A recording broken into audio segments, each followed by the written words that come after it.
So first of all, we want to thank you all for joining the Hospital in the Home Grand Rounds run by the HITH Society. My name is Tammy, and I'm one of the board members for the society, which is the Hospital in the Home Society of Australasia. So first of all, I would like to begin by acknowledging the traditional owners of the land, which we meet online today, each one of us from our own homes or workplace. For me, it is the people of the Wurundjeri Nation, and pay my respects to elders past and present. I would also like to acknowledge those who helped make these grand rounds possible. These are the speakers who you are attending and the society members who are financially supporting it, which is now the time to actually become a society member, as you can see on your right side, if you haven't done so already. Where are we? I do apologize, just because it keeps on popping up the admit, and I think I've done something wrong in setting it all up, and I need to click everyone in, I'll fix it for next time. Now, it is important to flag that my views and my guest views are their own and don't represent the views of the Hospital and Home Society Australasia, and my views are certainly all mine. Our final promotion before we begin is our HITH conference, which is coming up just next month in Sydney. If you haven't registered already, it would be absolutely wonderful to have you all join us there and we can see you. So today we're fortunate to have three distinguished speakers who will lead us through this session. We have Professor Alan Wigg from Flinders Medical Centre, who will start the session by discussing the rationale behind the albumin infusion protocol, followed by Kylie Bragg, also from the Liver team at Flinders, that will share insights from the pilot program and its outcomes. Finally, Tammy Cates from Silverchain will talk about the logistics of providing blood products to patients at home. We'll wrap this session. Now, if you do have any questions at the end, we will wrap the session with 10 minutes. So please just jot any questions you have during the presentation in the Q&A section, and we will reach out to it. Now, Alan is just running a tiny bit behind. So Kylie, what about you start our presentation, if that's all right? Oh, that's fine. Thank you.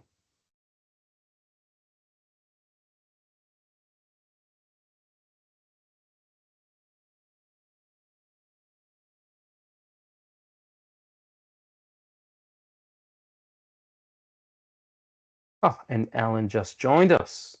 Oh. Would you like to start with Alan? Yes, please. Hello, okay, Alan. I'll stop sharing. Patients got in the way. My apologies. How dare they need care? So, Iftar, how do you want to do this? You've got a copy of my slides, or do you want me to bring them up and share them, or what works? Bring it up and share them. That will work best, and I'll be just the backup. Okay. All right. So, just let me find them. I know that there's somewhere here. Oh, here we go. So, how many? So now, I just share. Yes. So share window. Is that sharing? People seeing that?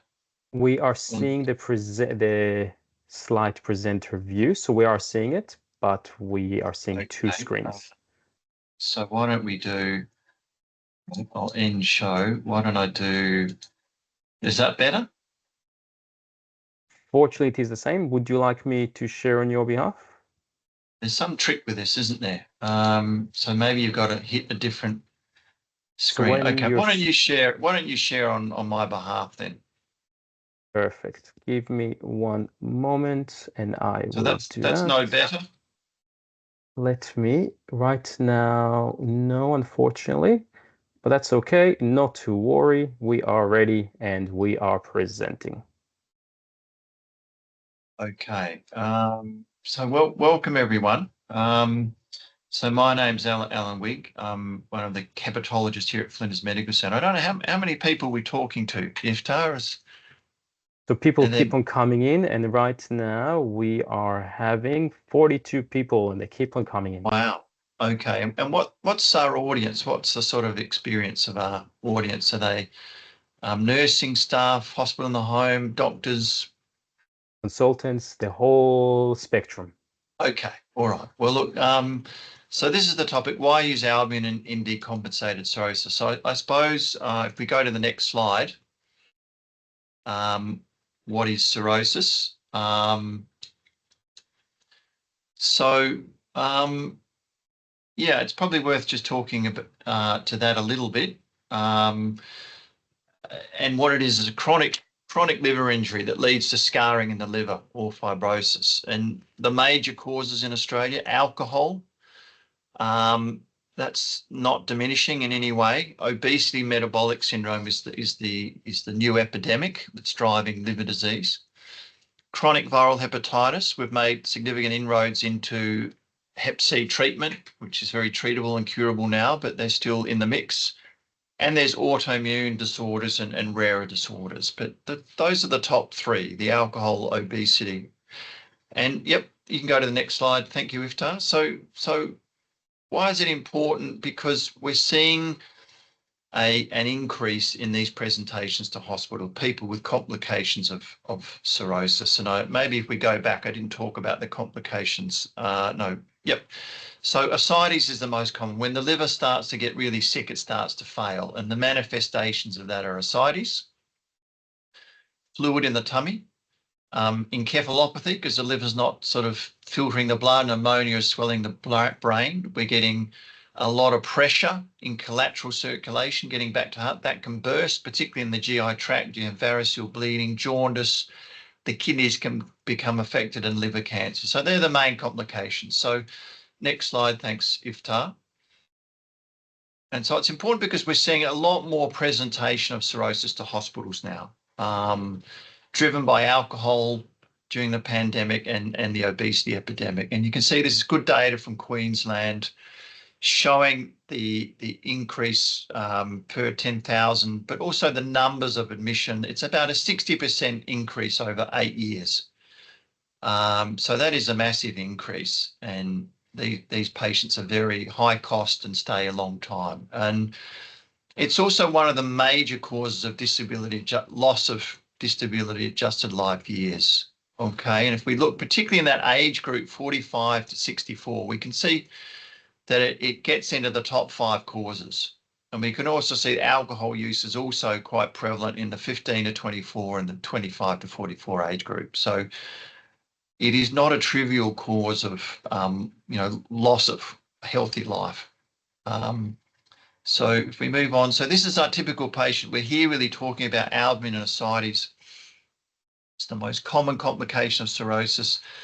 This is a typical patient with ascites, very wasted, very end-stage liver disease. They've lost all their muscle. They have massive swelling. And the first onset, 20% mortality within 12 months. If they re-present with another refractory ascites or another complication, about a 60% a 1-year mortality. So it's a very end-stage situation. Okay. So how do we manage ascites? What is our standard approach? Firstly, nutrition.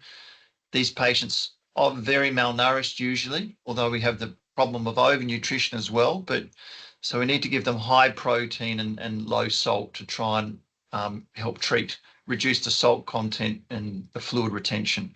We've got to treat the primary cause, get them to stop drinking or to lose weight, or treat the chronic viral hepatitis. And then we look at diuretics, furosemide, spironolactone, often in combinations to try and gently remove weight. A percentage of people will not respond or be intolerant of diuretics, so they'll need a large volume paracentesis as well. They have to come into hospital, we'll put a needle in and we'll drain up to 10 plus litres of fluid from their abdomen. If that doesn't work, we can put a shunt through the liver called a TIPS to try and fix the problem. Ultimately, the best treatment is liver transplantation, but there are very few livers a year. It's very limited, maybe 25 a year in South Australia. So that's why albumin has come into the mix as being one of the new things in the treatment arsenal. So next slide, Iftar. So why is it useful? Well, most patients with decompensated cirrhosis will have a low albumin because it's been synthesized in the liver. There's liver failure, so the albumin production is low, and that's reflected in low serum albumin. So if we give patients albumin, it has oncotic effects. It expands the blood volume, but it also reduces these vasoconstriction sodium retaining reflexes by addressing this effective hypovolemia of patients, and that leads to neurohormonal changes and improved renal perfusion. So they're the oncotic effects, but they're also the non-oncotic effects. There's an antioxidant and scavenging effect. There's a binding and transport of substances, and there's some role in regulation of endothelial, inflammatory and immune functions, which we're just starting to get a handle on. So multiple effects that albumin has. So really the major evidence for its use in ascites comes from this very important study. It's a very seminal study in our field, published in 2018, called the ANSWER study. So the design, it was randomized, multi-center, 33 centers in Italy, parallel pragmatic. The participants were patients that had uncomplicated ascites. By that, it means it wasn't refractory or wasn't infected, but the ascites was persistent. So despite the use of diuretics, and these patients already had tried diuretics, but still had persistent ascites. The intervention was human albumin, 2 bottles twice a week for the first 2 weeks. So there's a bit of a loading dose, and then it's 2 bottles a week or 40 grams. And the follow-up was for 18 months. So it was a long-term trial. So big trial, 220 participants per group, okay, in the human albumin and the standard medical care group. So the primary endpoint was survival. There's a lot of other secondary endpoints too, which we'll go through. So next slide, thanks, Iftar. So this is just to show what albumin does. When you start following this protocol, you see within a month or two, you see changes in serum albumin. Okay, and you can see from very early on in this trial, the human albumin group, their albumin increased up towards the normal range of 40 or 4.0 grams per deciliter. So that's what we can measure. Okay, next slide. But this is the key primary endpoint, survival, and we can see there is a significant difference in survival between over that 18 months of those that got albumin, those that didn't. So there's about a 38% improvement in survival if you follow this regimen. So that's a very impressive positive finding from this RCT. All right. So they looked at survival a number of ways, competing risk, and really the improvement comes from lower deaths rather than tips or transplantation. So if you just look at, if you combine them as a primary endpoint, it's really just the deaths, okay, where you're getting that survival benefit from. So if you look at a multivariate competing risks, the other things that are important in deaths and survival are the age. If you've got, which is a negative, viral causes a negative, high Child-Pugh or MEL, which are scores of severity, it's not surprising they're also negative, associated with death. But, independently, albumin is associated with improved survival as competing risk analysis. Okay, thank you.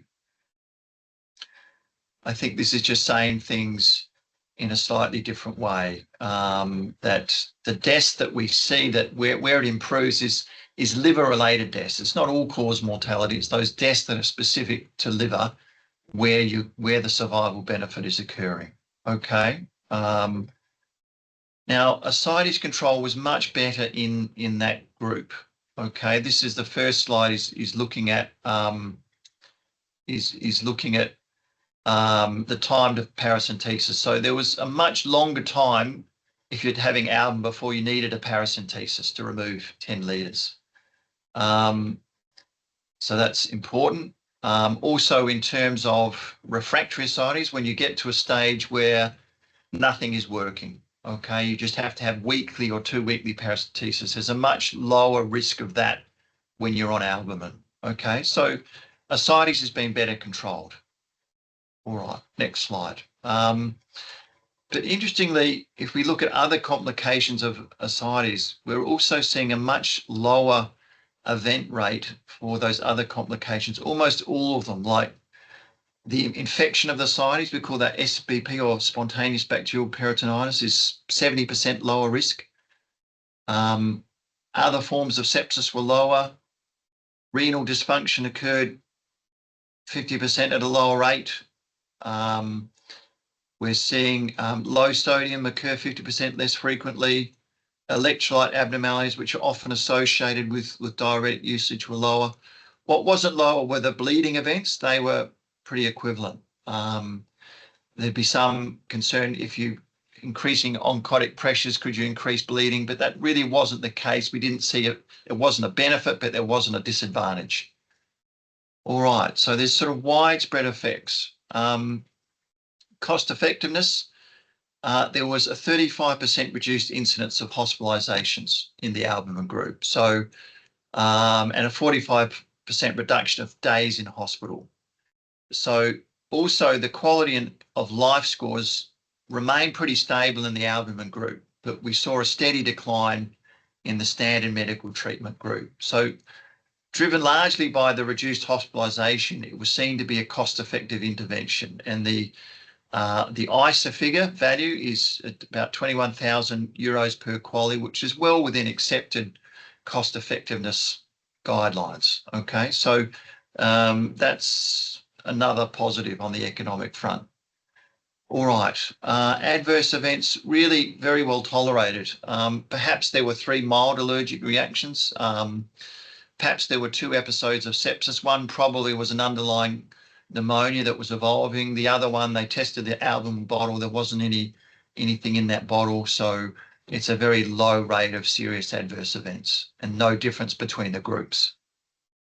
All right, so I think this is the last slide.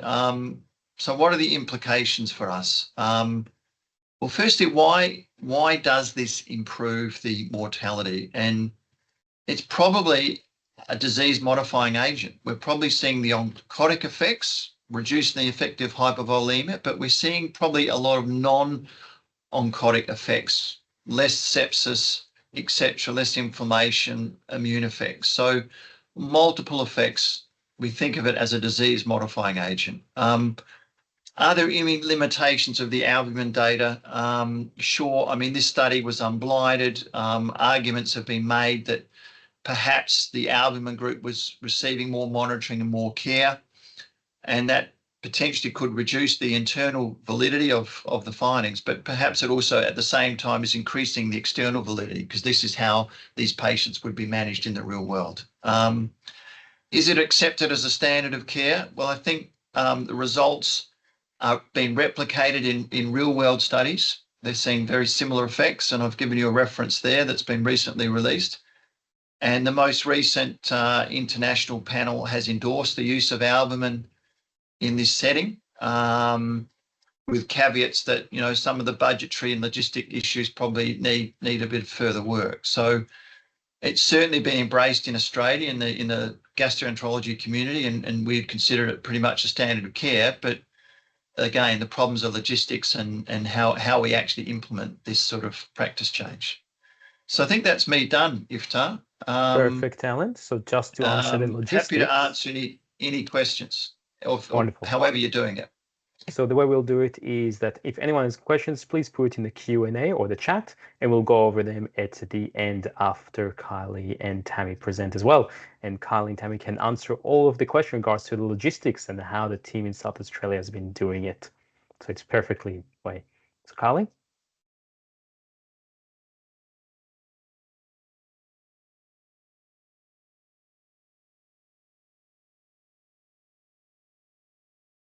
We'll just can't hear you. Perfect. And I think that you are muted. You're muted, Kylie.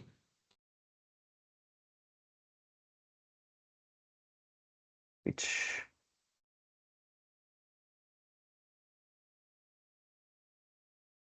Kylie, I'll just need you to unmute yourself. Now we can. Can you hear me? Okay. Perfect. Just trying to do what we did. We can see it. It looks perfect. Okay. My view is a little different than before. Okay. Thank you for inviting me to speak today. I'm going to discuss FAITH, Flinders Albumin in the Home. I'm going to cover the background, the project itself, its outcome, and future thought.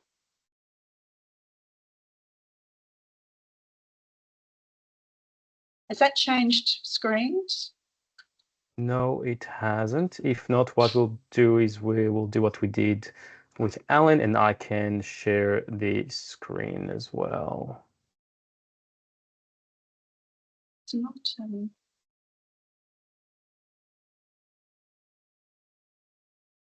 That's all right. As long as I can. That's all right. So what we'll do is you tell me what is going to change the screen. Okay, yes, you can change the screen now. Yep. Sorry, I can't. If Tara, I can't see. I'm still seeing the original. You're still seeing the original? Yeah. Hold on.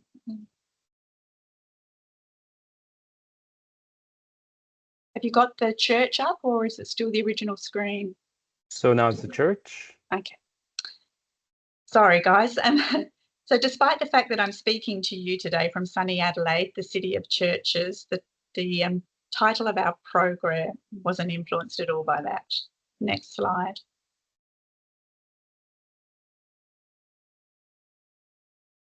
I can't tell when you've swapped it. If Tara might. That's all right. You're on the. So we are in the South Australian landscape. Okay, sorry. To help explain the landscape in South Australia, because it's different in each state, in South Australia, the only point of contact for community nursing is our Metropolitan Referral Unit. To access SA Community Care, patients must be referred to the program through MRU. The program is available for suitable patients living in Adelaide metropolitan area. We also have a similar referral point for country community nursing, but we didn't use that service in our project. MRU then outsources the care to a service provider, depending on what care it is. And RDNS, for the purpose of our project, was the service provider MRU used, and that's known as Silverchain in other states. Next slide. With the increase in demand for albumin, as Alan's just explained, we started using it as standard of care. We quickly reached capacity within the service providers available to us. Our medical day unit had capacity for only one of our patients, and our infusion suite here at Flinders is only available to oncology and haematology patients. We have access to an infusion suite within our catchment area down at Noarlunga Hospital, but that quickly reached capacity.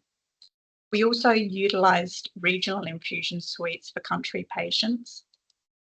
We needed other options.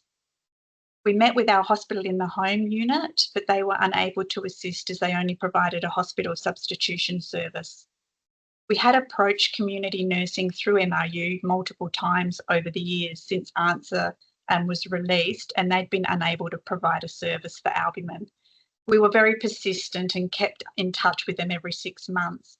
And mid last year, they agreed it was possible. Around this time, RDNS had started providing blood and blood products in the home, but were not yet providing albumin. Next slide. From there, we engaged our stakeholders, our transfusion department here at Flinders, Metropolitan Referral Unit, and our consumers. Next slide. We started discussions with transfusion, and that led to the following outcomes.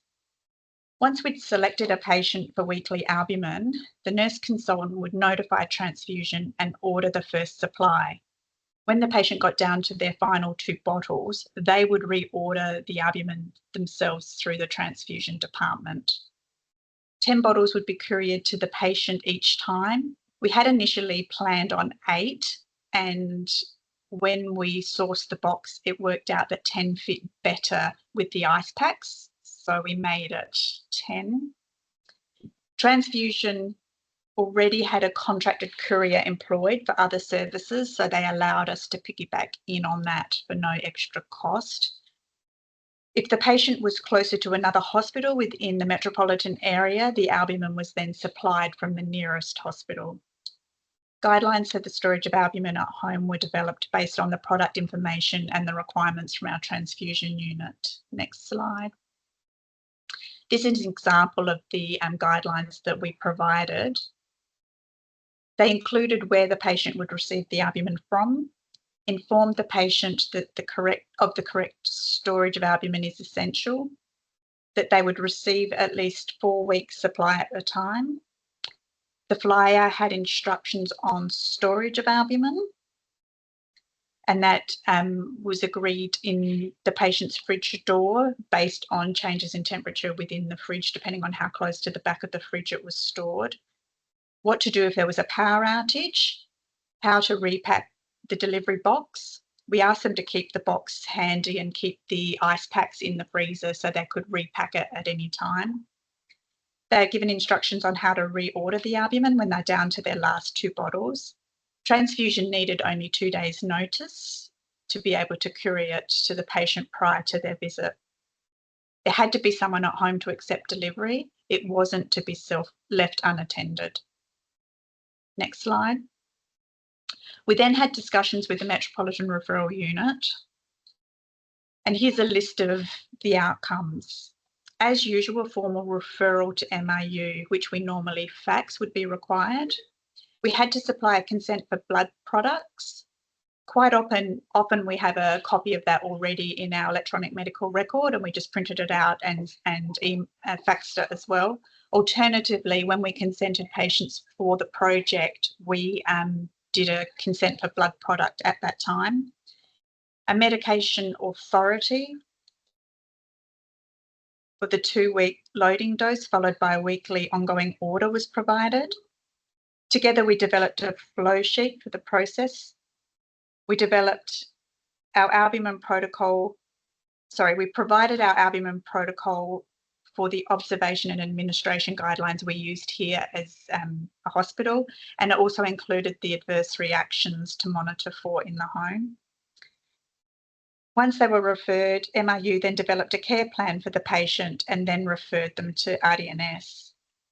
RDNS required the patient to have had at least 1 dose of albumin previously, and this was usually the case for most of our patients who required albumin as part of paracentesis. However, we did have 1 patient that had no evidence of a previous dose of albumin, so we booked them in for a one-off only dose in the infusion suite here at Flinders. Next slide. This is just a deconstructed view of the flow sheet that we developed. MRU used this mainly, and it does describe the process from patient selection for albumin through to the referral, care plan development, and included the actions on the day of administration, of which I won't go through that as it'll be covered in the next slide. Sorry, next talk. Next slide, please. Here's a copy of the medication authority. We did include a snippet of this on the back of that flow sheet I just showed you. We used a pro forma in the end because depending on how each person wrote out the orders, depending on how confusing it became. So we had the first 2 loading doses in the first week, then loading doses in the second week with an ongoing weekly order after that. Next slide. After we developed the protocol and patient consent information form, we engaged our volunteer consumer group, and we identified patients within our group who had had albumin infusions in hospital settings previously. This is a copy of the letter we sent with the PCISF, and we asked them if they thought the study and having albumin infusions at home would be beneficial. We asked them to review the patient information sheet and to be sure that it was clearly detailed what the study involved. The feedback we got 100% feedback from our consumer group, and it was all positive and no changes were required. Next slide. So then we started FAITH.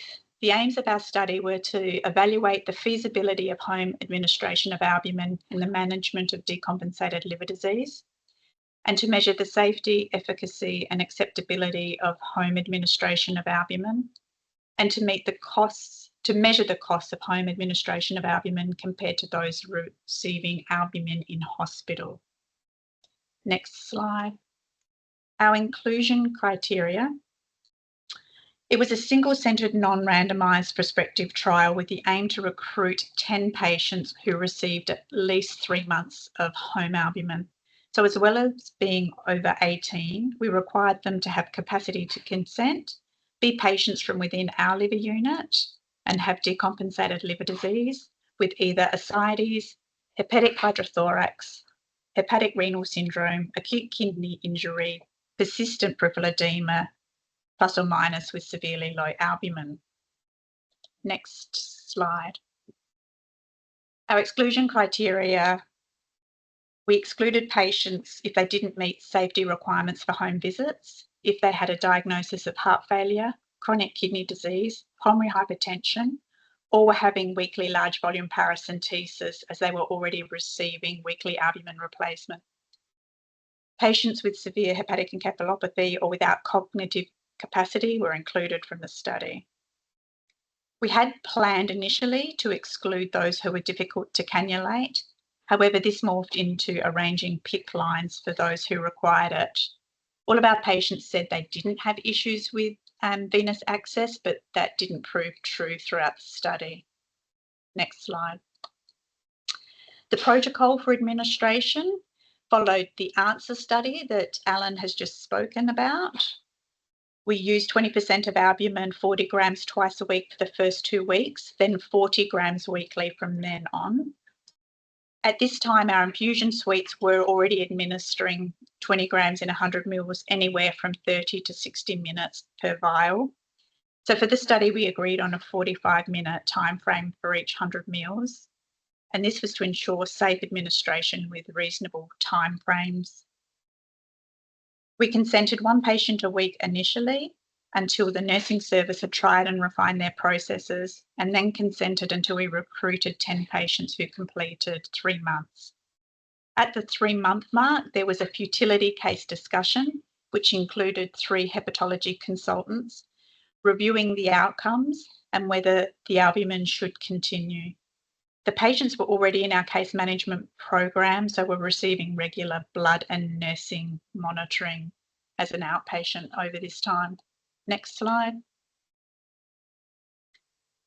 The 14 recruited were largely male with alcohol-related child B cirrhosis, with most requiring the albumin due to ascites, but many also had issues with peripheral edema.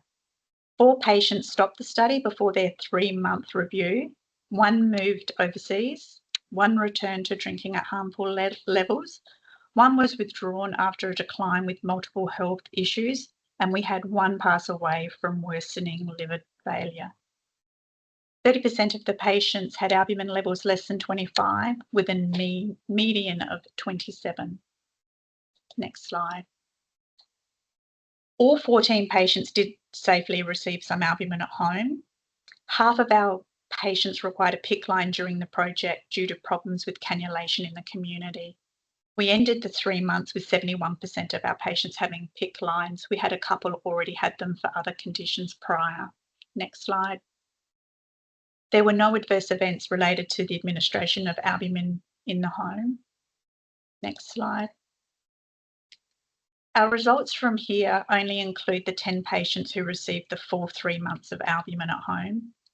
All had improvement in their serum albumin, paracentesis frequency reduced, 8 had improved biochemistry, and 3 improved liver function tests. After the futility discussion at 3 months, the decision was made in all 10 cases to continue weekly albumin. Today, I'm presenting the 3 months of data, but I'd like to note that the study actually continued on for 6 months, and our last patient has reached end of study this week. Next slide. The blood results here show that albumin was the only parameter that significantly improved. On albumin, we found fluid status improvement and we could reduce diuretics. We also had improvement in electrolytes, and diuretic doses could also be increased to help with fluid management. Next slide. Of note on this slide is that our average time for administering a bottle of albumin was 47.3 minutes, which was very close to the 45 minutes we were aiming for. The average home visit time was 168 minutes. The cannulation access issues did increase this. We did have a low threshold for inserting a PICC line when we realised the ambulance service was being called to cannulate. This use of resources concerned us, along with the increased in time in the home while waiting. Next slide. All patients reported very good acceptability. All patients preferred home albumin to coming into a hospital or infusion centre. All 10 patients who completed the 3 months agreed to continue with home infusions. Next slide. Some patient feedback. They were totally satisfied with the service. Having the infusions at home was ideal. It's very effective and works well. I feel a lot better for having the infusions at home. My health is better for it. Next slide. On FAITH, working on a median of 2.8 hours in the home, an average cost per visit was $407.50. This price included the nursing visit, consumables, and related on-costs such as travel and workforce support. Within an infusion suite, costing based on our 24-25 year NWOWs, it was $628.40 per event. Both services are eligible for activity-based funding and would still attract net funding per service event. The cost of the albumin, which has recently increased, is covered in South Australia by the National Blood Authority in both cases. Next slide. In summary, our feasibility study has shown that it is safe, efficient, cost-effective and preferable to patients to have albumin at home. All patients have seen some clinical benefit in receiving the albumin within the 3 months. IV access was an issue and a PICC line was inserted in 50% of our patients. There were no adverse events and it was safe to administer the 200 ml of albumin at home over 1.5 hours. Next slide. Future directions. Looking at a reduction in infusion time would make both service providers more cost and resource efficient. If larger than 40 grams of albumin is required, there is research coming out that we may consider a BMI-related dose, which we could end up with doses up to 100 grams per patient. It would probably be then more cost-effective to use an infusion suite. They charge per event as opposed to time in the home. We look forward to future conversations with the home nursing service to increase capacity. At the moment, we're capped at 10 patients. And PICC lines, should everyone start with one. Next slide. As we look at the end of our research project, we're looking at re-engaging with the stakeholders to implement an ongoing service. Some ideas we've been throwing around for consideration. Patients that did discontinue, there may have been excess supply of albumin at home that they didn't use. None of our services would accept it back to reuse. So can we reduce this wastage? Could we reduce the delivery amount and deliver more often? Could RDNS store albumin in their community areas and the community nurse take the supply required each day? This would remove delivery cost as well as wastage. And not everybody wants a PICC line. Could we triage patients, those with difficult venous access to infusion suites and those without, to community settings? Thank you for listening to me, and I'd like to acknowledge the large team of members here that helped us with the project. Fantastic. Thank you so much, Kylie. And again, just reminding everyone to put the questions in the Q&A. So next presenter is going to be Tammy Cates from Silverchain, talking about how to actually do everything on the ground. Thank you.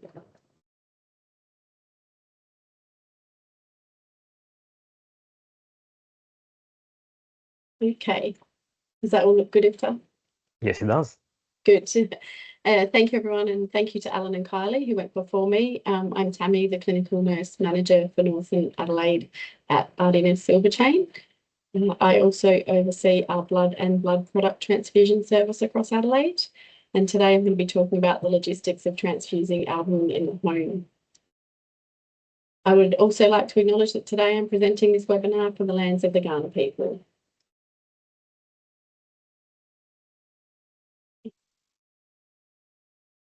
So through SA Health's Community Care Program, RDNS Silverchain has been delivering our blood and blood product transfusion service in the community since 2011. So why infuse in the home? Transfusing in the home provides convenience for clients, it reduces hospital visits, and it's also a cost-effective method of delivering these transfusions. Our nurse-led model of care is for medically stable people with chronic health conditions who are living at home, and this also includes residential care facilities. Our transfusion service infuses blood, platelets, immunoglobulins, and albumin to clients in the home. All medical governance for these is held by the referring hospital physician or the GP. And Flinders albumin infusion in the home was a pilot study by Flinders Medical Centre, as Kylie's just spoken about, and that was to evaluate the feasibility of home administration of albumin. RDNS Silverchain commenced our first albumin infusion in the home on the 21st of December 2023, and we're still continuing to do these nearly a year later. We currently have the capacity to service between 35 and 40 blood and blood product transfusions per week across Adelaide metropolitan area. So the benefits of home administration are comfort and convenience, reducing hospital visits, improved adherence, and cost effectiveness. So our clients get to stay in their familiar environment in their home. As we know, hospitals can be a fearful and intimidating place for many clients. And to get into an outpatient department consistently can be a burden and is often a cost when you consider transport and parking at hospitals. It also places less travel demands on already unwell clients and their families and friends who are helping them get to these hospital appointments. People do really appreciate being able to have this done at home so that it doesn't interrupt their lives as much, though many of them can even continue to work if they need to. Minimised hospital readmissions mean that hospital-acquired infection risks are lower, and by having the transfusions in their home, clients are more likely to complete infusions on schedule as well. Clients aren't taking up space in acute settings because we're able to perform these at home safely. It does have the added benefit of reducing burden on our hospitals and public health system. It frees up beds and resources that we can use for other critical care. And RDNS Silverchain is primarily about meeting the needs of our clients. As we've already mentioned, visits to hospital regularly can be time-consuming, impractical and costly. So here we use a traffic light system for the acceptance of our clients to our home infusion. So red, the client is unacceptable for home infusion, unfortunately. This means they've either got a history of anaphylaxis, adverse reactions, they want the transfusion outside of office hours. They are significantly unwell. They have baseline observations that are out of normal range. That's unless the medical governance has clear modifications documented on the referral and in place for the client. Orange means the client requires a review. It's their first time infusion, or when something like hypovolemia could be a risk to them, pulmonary edema and severe anemia. Green, the client is acceptable for home infusion. These are for all the stable patients that we receive a full medical assessment and informed consent to albumin administration must be included in the referral. So all our referrals are received through the Metropolitan Referral Unit. All our referrals must contain an indication for the albumin treatment. There must be clear information regarding the products, a complete past medical history, a complete medication list, a pathology workup that includes a minimum FVC, electrolytes, renal and hepatic function. There needs to be confirmation that there's been client education and they've received this information. about the risks and benefits of their treatment, and the client is clear that albumin is a blood product. If we don't have that part, we clarify with the client and the government if it's not clear in the referral. A valid prescription for the albumin product needs to come through to us. Each must contain the type of albumin product and concentration, the client weight, the total dose and volume to be infused, the rate and the duration of the infusion, the planned date of the infusion, and any pre or post medication or requirements for IV fluids. Referrals also need to contain client consent and the understanding of why they're having this transfusion, that they understand the risks and the benefits and that they're fully informed. The conversation about the reason for their transfusion and the expectations from these infusions should have occurred between the clinician and the patient or the patient's guardian. As mentioned previously, governance is held by the referring hospital physician or GP. Our clinical nurse firstly reviews the referral in our contact centre, and then our transfusion nurses review the referral prior to the transfusion commencing. If there's any issues with the referral, these nurses will escalate any concerns to the medical governance. Nursing requirements. So RDNS Silverchain, we maintain a comprehensive blood safety program, and this is governed by Standard 7 of the National Safety and Quality Health Standards. All nurses infusing blood products and doing blood checks, in fact, must undertake mandatory blood safe training annually using Blood Safe e-Learning Australia and completing the transfusion practice courses online. Transfusions aren't straightforward procedures, and our registered nurses here are highly trained and specially skilled, and they can do that safely in people's homes. So we have our senior registered nurses who can ensure with expertise and compliance, because they follow a clinic. We have a clinical protocol for albumin administration. They also need to be cannulation and vascular access competent. So when they commence at Silverchain, they do an online pre-learning module around this. They complete a workshop. They also must attend a transfusion workshop, which is run internally by RDNS in Silverchain. After all this is completed, they must have 3 successful joint mentor visits to achieve competency sign-off prior to them being able to independently transfuse. Equipment and virtual checking. To complete an albumin infusion in the home, number 1, most importantly, we need the albumin solution, and this is transported by courier to the client's home. Excuse me. Our staff carry a transfusion kit, oxygen and an anaphylaxis kit.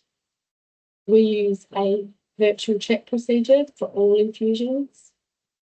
So in 2023, RDNS Silverchain Blood and Blood Product Transfusion Service introduced a virtual checking process. This replaces the requirement for 2 RNs to be in the home to do that checking. And the aim of doing this was to address resource use and cost inefficiencies, and also to enhance the clinical safety of our service. We did do a small pilot for this in one region, and this demonstrated timely and safe care. And we rolled out our virtual process in May 23 across Metropolitan Adelaide. And today, all our transfusion checks are conducted with an RN in the home and a senior nurse at our base via the Microsoft Teams platform. And the effective use of MS Teams has enhanced care delivery. Every nurse completing this virtual check needs to complete their own documentation as per our virtual check work instruction and in line with our RDNS documentation policy. A copy of our transfusion assessment check is kept on the client's electronic file and also in the client's in-home folder. Monitoring during and after transfusion. So depending on the referral, client access will be via cannulation or via a PICC line.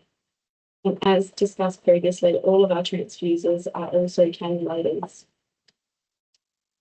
Part of our transfusion assessment is recording the date, location and time of insertion and removal of all cannulas. And on commencement of transfusion, client observations are taken, then they have obs taken before starting, at 15 minutes, hourly and post-infusion or PRN.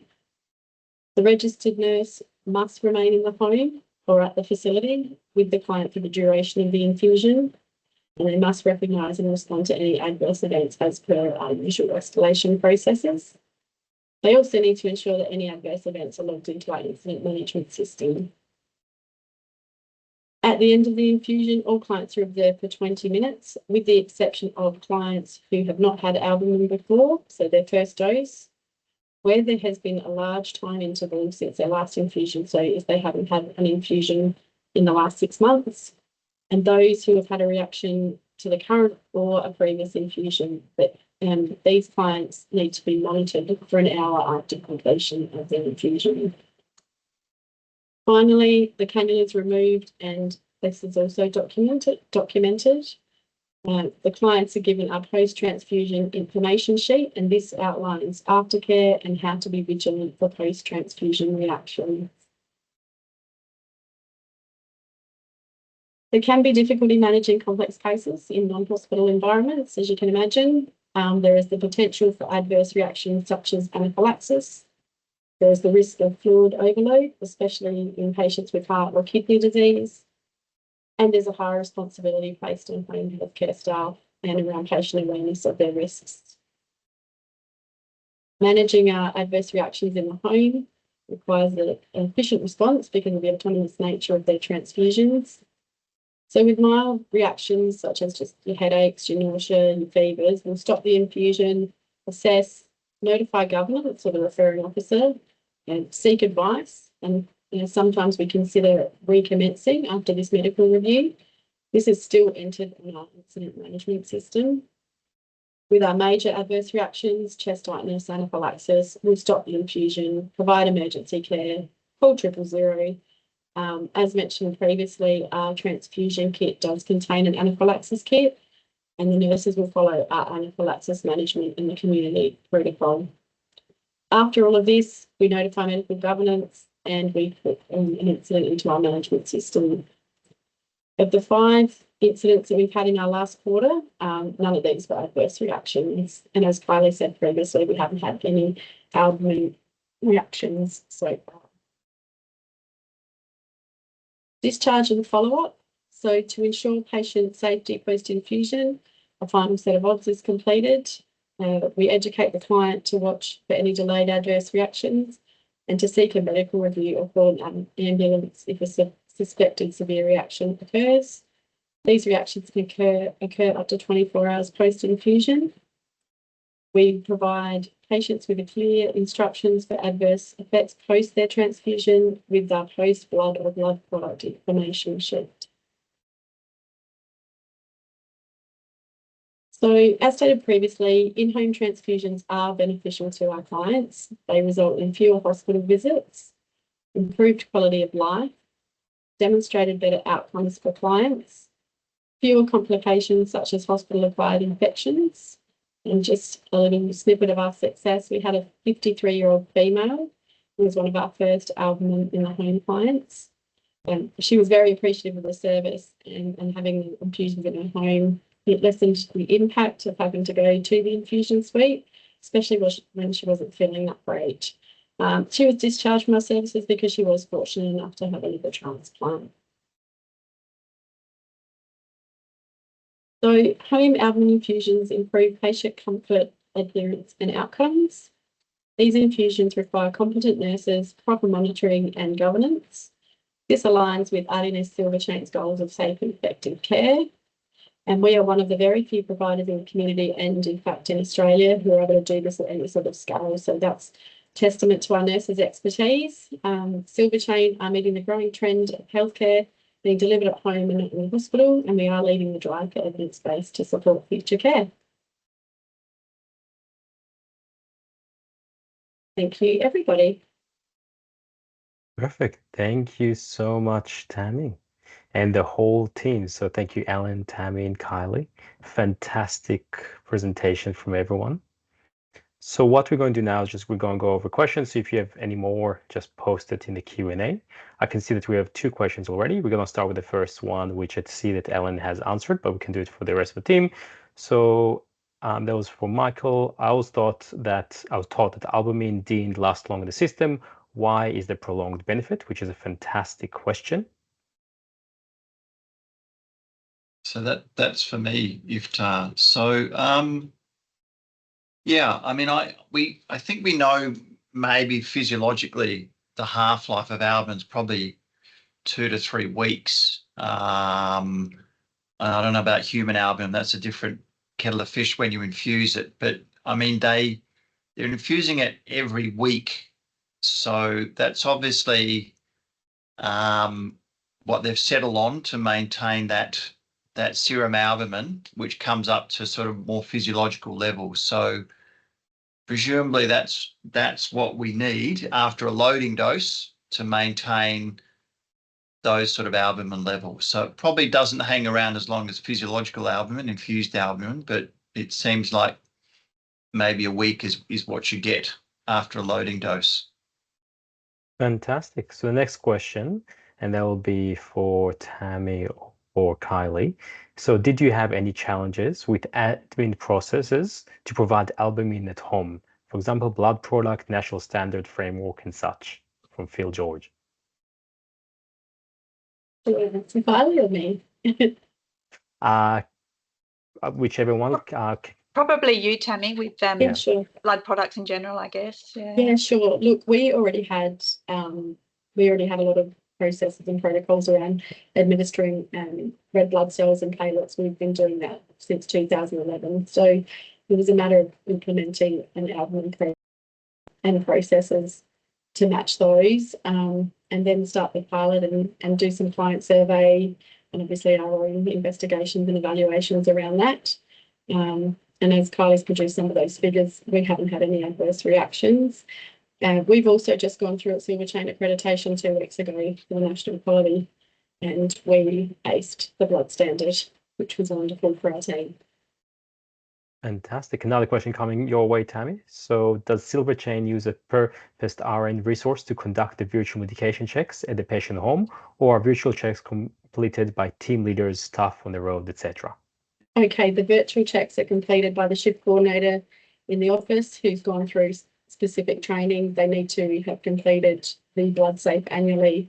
That's a requirement every year of that competency. Sorry, what was the other part of the question?